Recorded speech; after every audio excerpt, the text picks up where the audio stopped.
Lisa Morgan wiped the sweat from her forehead as she stared at the alien ship in the hangar. It was sleek, beautiful, and completely beyond her understanding. She had been a top racer on Earth, winning 3 NASCAR championships before she turned 30. But here, among the stars, she was nothing. "You still think this is a good idea?" her brother Alan asked, coming to stand beside her. He held a tablet showing the specs of the Zentarian racing craft that had won the last 5 galactic championships. "No," Lisa said with a small smile. "But when has that ever stopped us?" It had been 30 years since humans joined the Galactic Confederation. 30 years of being looked down on as the new kids, the primitive species who had barely figured out how to leave their own solar system. Most humans were content to slowly earn respect through trade and diplomacy. Lisa wasn't most humans. "The Planetary Council called again," Alan said, scrolling through messages on his tablet. "They want to know if we're wasting their money." Lisa ran her hand along the hull of their ship. They had named it Earthbound Spirit, partly as a nod to their home planet and partly because Lisa believed that the spirit of Earth, bold, stubborn, and endlessly creative, was what would make the difference in the races. "Tell them we're right on schedule," she replied, even though they both knew they were behind. Way behind. The next morning, Lisa sat in the cockpit of their ship, running through the startup sequence for the 5th time. The controls were a mix of human design and alien technology. None of the other racing teams used manual controls anymore. They all relied on AI systems to make the split-second adjustments needed to navigate the complex race courses. But Lisa insisted on flying herself. "Humans have something the AIs don't," she often told skeptical reporters. "We have gut feelings. We can sense things before they happen." The alien reporters never understood what she meant. The Zentarians, with their perfect mathematical minds, found the concept of intuition to be primitive. The Voxians, who had been using advanced AI for thousands of years, considered human reflexes hopelessly slow. "Lisa, you need to see this," Catherine Wu called from the data station across the hangar. Catherine was a physicist who had spent the last 5 years studying alien propulsion systems. She was the only one who truly understood how their cobbled-together ship actually worked. Lisa climbed out of the cockpit and joined Catherine at her screens. "What am I looking at?" "The qualifying course," Catherine said, pointing to a 3D model rotating on her screen. "I've been analyzing the data from the practice runs of the top teams." The model showed a twisting racetrack that looped through an asteroid field, then dove toward a gas giant before shooting back out into open space. Colored dots moved along the track, representing the different racing teams. "Notice anything strange?" Catherine asked. Lisa watched for several minutes before she saw it. "They're all slowing down at the same points even when there's nothing there." Catherine nodded. "Exactly. I think there are gravitational fluctuations that aren't on the official maps. The established teams know where they are. They're keeping secrets from the newcomers," Lisa said, anger rising in her voice. "It's not technically against the rules," Catherine explained. "The official position is that each team is responsible for its own course analysis." Lisa thought for a moment. "Can we map these fluctuations ourselves?" Catherine shook her head. "Not with the equipment we have. The Zentarians have been mapping this race course for centuries." "Then we'll have to wing it," Lisa said, using an "bye-bump" expression that made Catherine smile. Human sayings had become popular among some of the younger alien species, even if they didn't fully understand them. The day of the qualification races arrived. The spaceport was filled with beings from across the galaxy. Some floated on clouds of gas, others moved on multiple legs or slithered across the ground. Humans were among the few bipedal species in the Confederation, which had earned them the nickname walkers among some of the other races. Lisa felt small as she walked toward the pilots' meeting. A Zentarian pilot named Corv Zax, the reigning champion, stood nearly 8 feet tall with skin that shimmered like polished metal. He looked down at Lisa as she passed. "The walker thinks she can race," he said to his teammates, not bothering to lower his voice. The Zentarians laughed, a sound like metal grinding against metal. Lisa kept walking. She had heard worse in her racing days on Earth. The qualification race was a disaster. Without knowledge of the hidden gravitational fluctuations, Lisa found her ship being pulled off course at critical moments. She fought the controls, using every trick she had learned in 20 years of racing, but it wasn't enough. They finished, second to last, barely qualifying for the championship. "We need to find a way to map those fluctuations," Lisa said as they examined the damaged ship after the race. One of the stabilizers had been torn clean off when they hit a particularly strong gravity wave. "I might have an idea," Alan said, looking thoughtful. "We can't map the whole course, but what if we could detect the fluctuations right before we hit them? Give you just enough warning to react?" "That would be better than nothing," Lisa agreed. As they walked back to their quarters that night, they passed a group of alien reporters interviewing Corv Zax. "The human entry is a curiosity, nothing more," the Zentarian was saying. "They lack the technology, the experience, and the natural abilities needed to compete at this level. Their presence is merely a symbol of the Confederation's inclusivity." Lisa stopped to listen. Corv Zax noticed her and added, "Though I must admit, their determination is admirable if misguided." Later, in the privacy of their quarters, Alan asked, "Does it bother you? The way they talk about us?" Lisa looked out the window at the stars. Somewhere out there was Earth, so distant now. "No," she said finally. "Let them talk. In racing, the only thing that matters is who crosses the finish line first." She turned to her brother with a grin. "And I plan to give them the shock of their lives." "There has to be a pattern," Alan said, his eyes red from staring at race footage for 16 hours straight.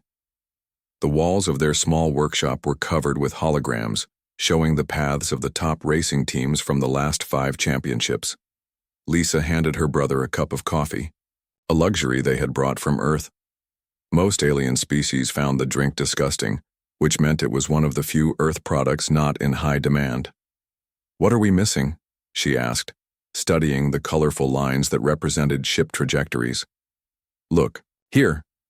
Alan pointed to a section of the course near the gas giant. "Every single Zentarian and Voxian pilot makes the exact same adjustment at this point, even though there's nothing on the official course map." Lisa nodded slowly. "It's like they're all following the same hidden roadmap." "Exactly," Alan said, excitement building in his voice. "They're not just better racers, they're playing a different game with different rules." Catherine Wu entered the workshop carrying a strange device that pulsed with blue light. "I think I found something," she said, placing the device on the table. "I've been studying the material used in Confederation racing shields. It resonates at certain frequencies when exposed to gravitational changes." "You built a gravity detector?" Alan asked, examining the device. "A crude one," Catherine admitted. "Nothing like what the established teams have, but it might give us some warning before we hit the fluctuations." Lisa picked up the device. It was heavy in her hand, but small enough to fit in the cockpit. "How much warning?" "Maybe 2 seconds, Catherine said. "Not much, but better than nothing." 2 seconds is an eternity in racing," Lisa said with a grin. "Good work, Catherine." That afternoon, Lisa went to the practice area alone. She needed to clear her head, to think about their next move. The championship was set to begin in 3 days, and despite their new gravity detector, they were still severe underdogs. As she walked along the observation deck overlooking the massive hangar where teams prepared their ships, she noticed a small alien watching her. Lisa had learned enough about alien anatomy to identify him as male, had pale blue skin and 4 arms. A Proxian, she realized. "You are the human pilot," he said as she approached. His voice translator gave his words a metallic quality.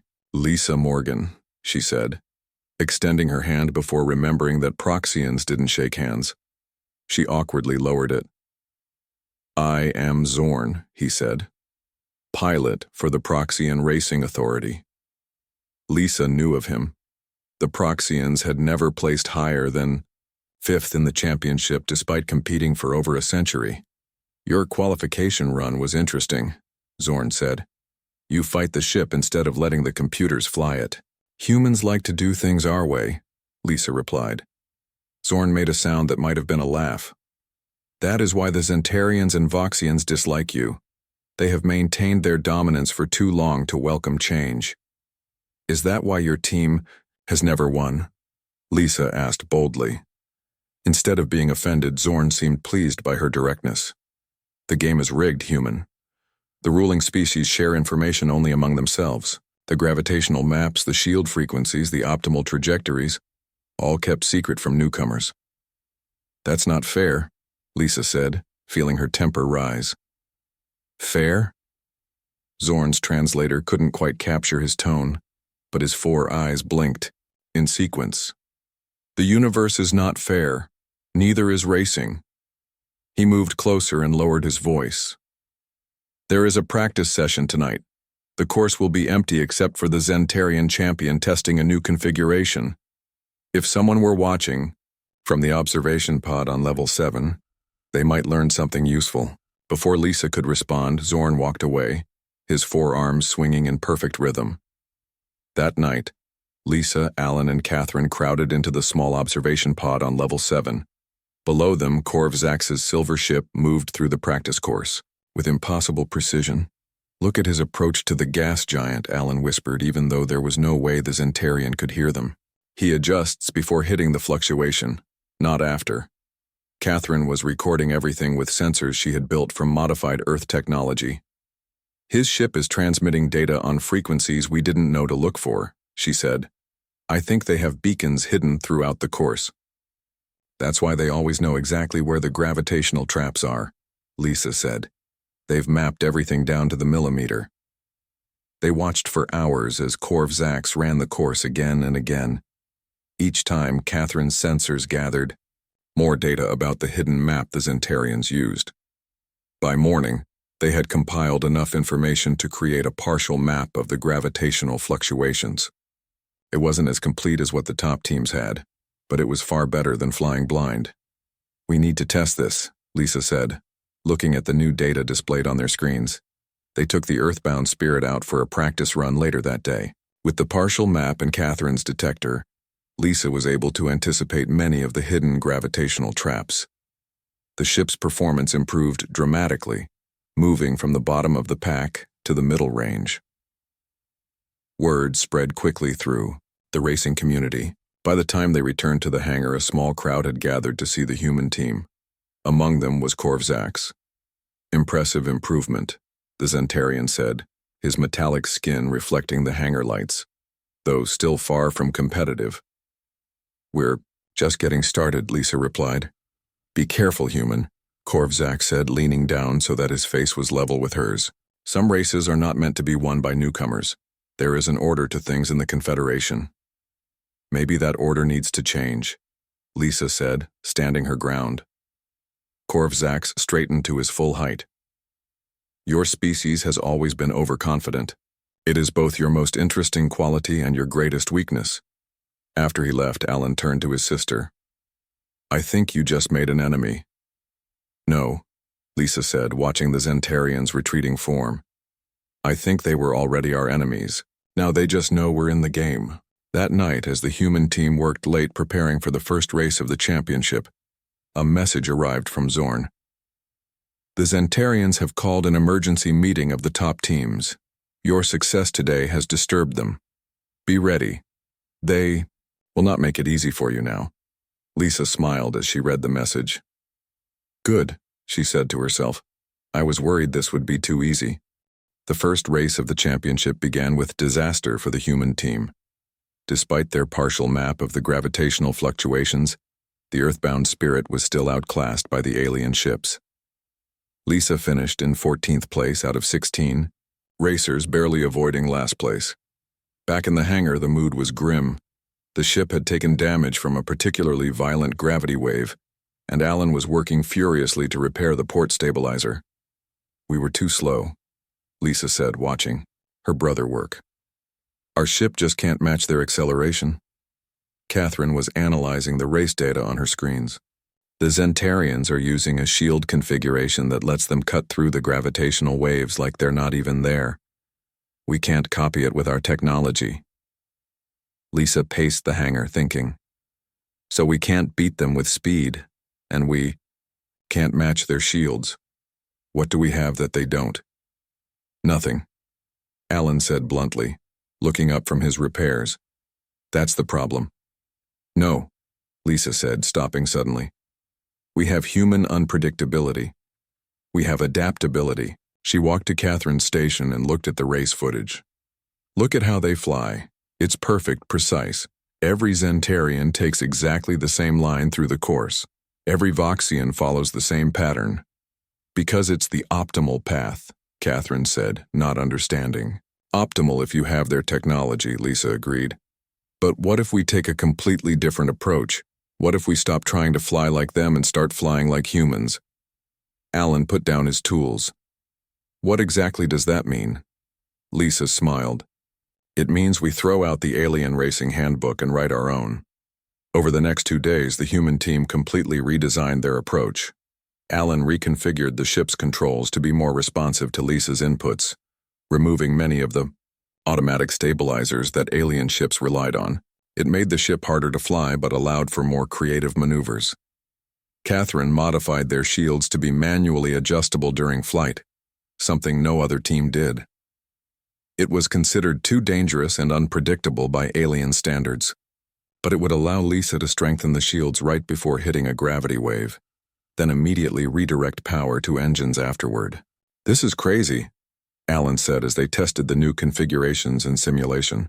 No one flies like this. Exactly, Lisa said. They won't know how to counter what they've never seen before. The second race arrived. The course wound through a dense asteroid field with gravity wells hidden throughout. As the racers took their positions, Lisa received a message from Zorn. The Zentarians are worried about you, the Proxians' message read. They've made adjustments to counter your new approach. Be careful. Lisa smiled. The fact that the champions were concerned about the human team meant they were doing something right. The race began, and immediately Lisa noticed the difference. Her ship responded to the slightest touch, allowing her to take lines through the course that no alien would consider, where they followed calculated perfect paths. She weaved through the asteroids like a street racer back on Earth, feeling her way through the course. When they hit the first major gravity well, Lisa manually increased the shields, then cut them to minimal power as soon as they were through, redirecting all energy to the engines. The ship surged forward, closing the gap with the racers ahead. By the midpoint of the race, Lisa had moved up to 10th place, still not competitive for the win, but a vast improvement from their first race. The alien commentators were confused by her flying style, calling it reckless and irrational. The human pilot appears to be making up her course as she goes along, one Voxian announcer said. It's inefficient and dangerous, but it was working. As the race entered its final phase, Lisa had climbed to 8th place. Ahead of her, she could see the silver ship of Corv Zax leading the pack, his path through the course a mathematically perfect line. Lisa took a chance. Instead of following the established route around a large asteroid, she cut through a narrow gap, barely wide enough for her ship. The move saved precious seconds and put her in 7th place at the finish line, the highest ever finish for a newcomer team in championship history. The alien racing community was buzzing after the race. Some praised the human team's innovative approach while others dismissed it as a fluke. Corv Zax, when interviewed, said only, "Unpredictability can occasionally yield surprising results, but consistency wins championships." Back in their hangar, the human team celebrated their small victory.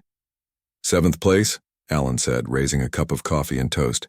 Not bad for primitives. Catherine was already analyzing the data from the race. Your manual shield adjustments saved us over 20 seconds compared to the first race, she told Lisa. If we can refine the timing even more, we might be able to crack the top 5. Lisa was only half listening. She was watching footage of Corv Zax's race, studying how the champion flew. He never deviates, she said quietly.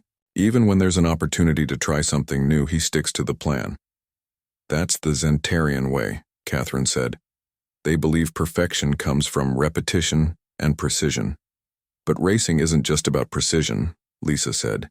It's about instinct, about feeling the right moment to make a move. It's psychological. Alan looked at his sister curiously. What are you thinking? I'm thinking we need to disrupt their psychological control, Lisa said. They've dominated for so long that the other racers just accept it. They follow the Zentarians' lead, stick to the same paths, the same strategies. And, Alan prompted. And, we're going to change the game, Lisa said, a determined smile spreading across her face. For the next race, I want you to make the ship even more responsive. Remove every safety protocol that isn't absolutely necessary. That's dangerous, Lisa, Catherine warned. Racing is dangerous, Lisa replied. But playing it safe is how you end up in 7th place. We didn't come all this way to be good, we came to win. As they prepared for the 3rd race, word came that the championship committee had called an emergency meeting. The official reason was to discuss safety concerns, but Zorn informed them of the real purpose. They are discussing new rules to limit manual control of racing ships, the Proxian told them. The Zentarians claim it's for safety, but everyone knows it's because of you. You've scared them, humans. Lisa smiled at the news. Good, she said. Fear makes people, or aliens, do stupid things, and we're counting on it. Lisa woke to the sound of alarms. She jumped from her bed and ran to the hangar in her sleep clothes, not bothering to change. When she arrived, she found Alan and Catherine already there, standing in front of the open hull of the Earthbound. Spirit, what happened? She asked, out of breath. Alan pointed to the gravitational mapping system. It had been torn apart, delicate components scattered across the floor. Someone got in last night. Security cameras were disabled for exactly 7 minutes. Can we fix it? Lisa asked, kneeling to examine the damage. Catherine shook her head. Not completely, not before the semifinal race. Whoever did this knew exactly what to target. The Voxians, Alan said with certainty. Their second pilot was asking me questions about our navigation system yesterday. I thought he was just curious. Lisa picked up a broken sensor, turning it over in her hands. Can we prove it was them? No, Catherine said. They were careful. The semifinal race was set to begin in less than 48 hours. Without their gravitational mapping system, they would be back to racing blind. All their progress would be lost. Lisa stood up, her face set with determination.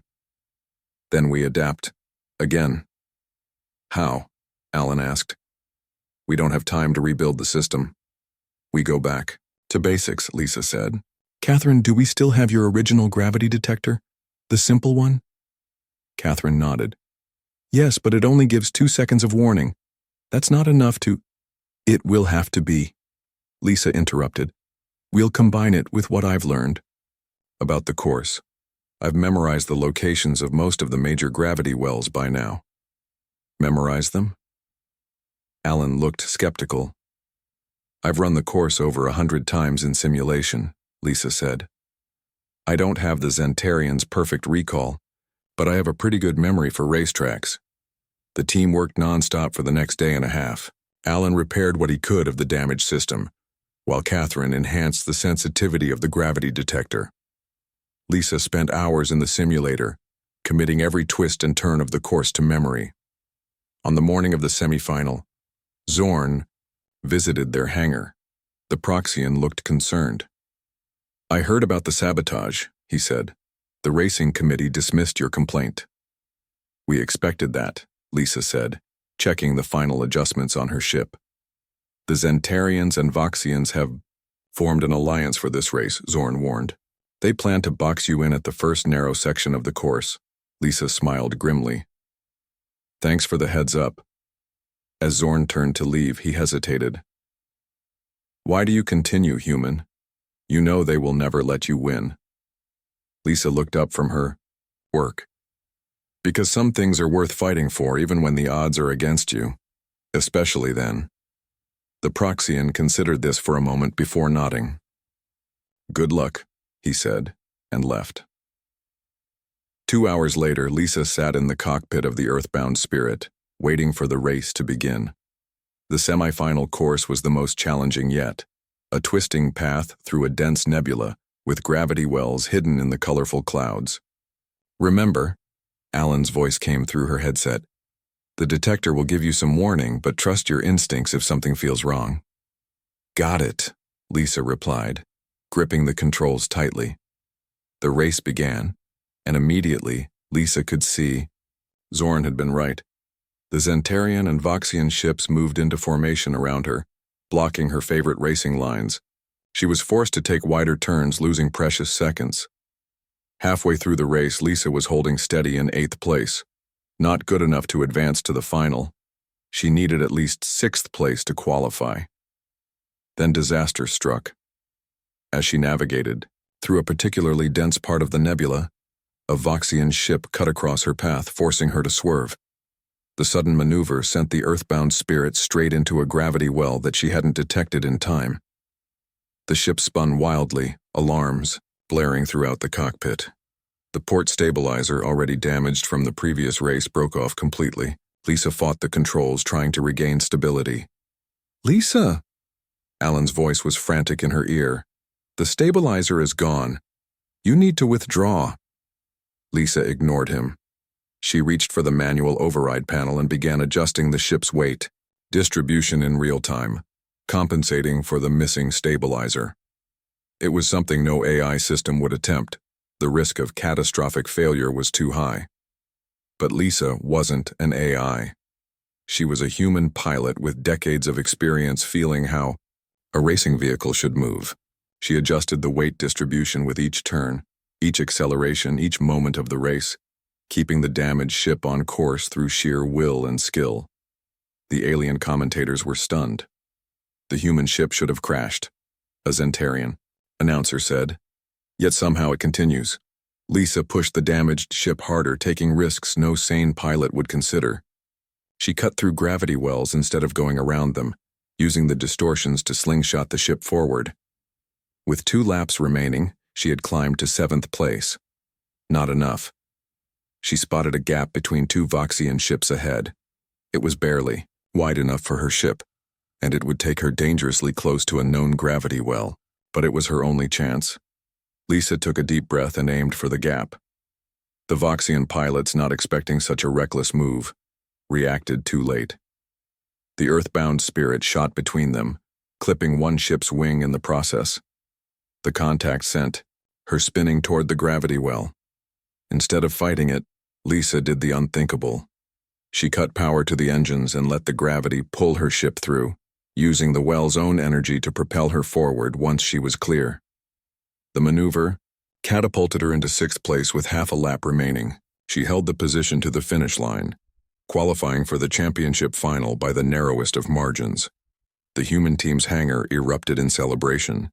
Against all odds, with a damaged ship and a sabotaged system, they had made it to the final. Lisa was exhausted when she climbed out of the cockpit. Her hands were blistered from gripping the controls so tightly, and she had a cut on her forehead from being thrown against the console during one particularly violent turn. "That was the most amazing flying I've ever seen," Alan said, hugging his sister tightly. Catherine was already examining the ship. "We have 24 hours to repair it before the final," she said. "It's going to take a miracle." "I've got something better than a miracle," Lisa said, leaning against the hull of her battered ship. "I've got a plan." That night, as the team worked on repairs, Lisa received a message on her personal device. There was no sender information, just a file containing technical specifications for a shield configuration that would dramatically improve their chances in the final race. The message ended with a simple offer. "Withdraw from the race and these specs are yours. Consider it a gesture of goodwill for future competitions." Lisa deleted the message without responding. When Alan asked her what it was, she just smiled and said, "Nothing important." She returned to the ship, where Catherine had made a breakthrough. "I've been analyzing the gravitational fluctuations on the course," the physicist said. "They're not natural." "What do you mean?" Lisa asked. "They're artificially generated," Catherine explained, showing Lisa the data. "The racing committee must have technology that creates these gravity wells on the course. That's why they're always in the same places year after year. Lisa thought about this new information. So if we could detect the energy signature of the generators, we could predict where the fluctuations will appear before they fully form. Catherine finished. Alan joined them, wiping grease from his hands. Can we build a detector for that? Catherine nodded. I think so. It won't be as good as what the top teams have, but it would give us more warning than we have now. Lisa smiled. That's all we need. Just enough warning for a human to react. The day of the championship final arrived. The course was the most difficult one yet, a complex path that wound through an asteroid field, then dove into the atmosphere of a gas giant before shooting back into open space. The gravitational fluctuations were 3 times more numerous than in any previous race. Lisa sat in the cockpit of the Earthbound Spirit, going through her final checks. The ship had been repaired as best they could manage.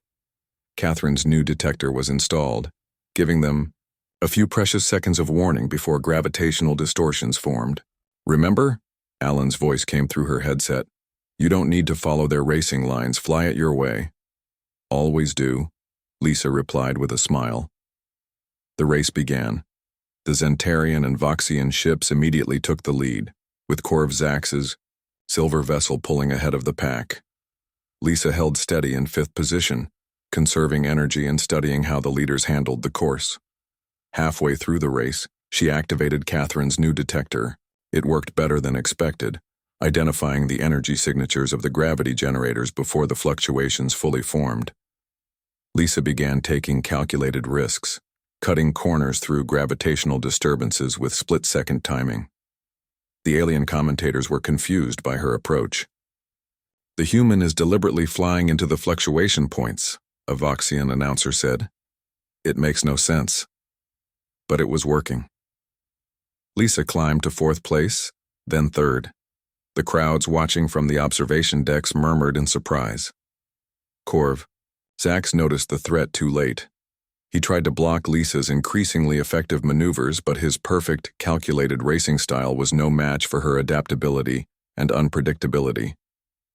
In the final lap, Lisa made a move that shocked everyone watching. As they approached the most severe gravitational fluctuation point of the course, one that all racers gave a wide berth, she aimed straight for it. Lisa, what are you doing? Alan's voice was panicked in her ear. Instead of fighting the distortion, as the aliens would, she momentarily cut power completely. The ship went dark, drawing gasps from the crowd. For a moment it looked like she had lost control. Then, as the Earthbound Spirit was caught in the heart of the gravitational wave, Lisa reignited the engines at precisely the right moment. The ship shot forward, propelled by the gravitational force itself, slingshot to a speed no engine could achieve alone. She emerged from the maneuver with a narrow lead over Korvzax. The Zentarian pushed his ship to its limits trying to catch her, but Lisa held the line all the way to the finish. As the Earthbound Spirit crossed the finish line first, there was a moment of stunned silence throughout the racing arena. Then, gradually, a wave of cheers erupted from the observation decks. Many species had waited centuries to see the Zentarian dominance broken. In the winner's circle, Korvzax approached Lisa. The Zentarian towered over her, his metallic skin reflecting the lights. "Congratulations," he said formally. "Your victory was unexpected." "That's the thing about humans," Lisa replied with a smile. "We specialize in the unexpected." Later, as celebrations continued, Zorn found Lisa amid the crowd. "You have changed everything," the Proxian said. "The racing committee is already receiving demands for more open sharing of course information." Lisa nodded. "Good. Racing should be about skill, not secrets." As a Proxian journalist asked what humans would achieve next, Lisa looked toward the stars and smiled. "We've only just started our engines.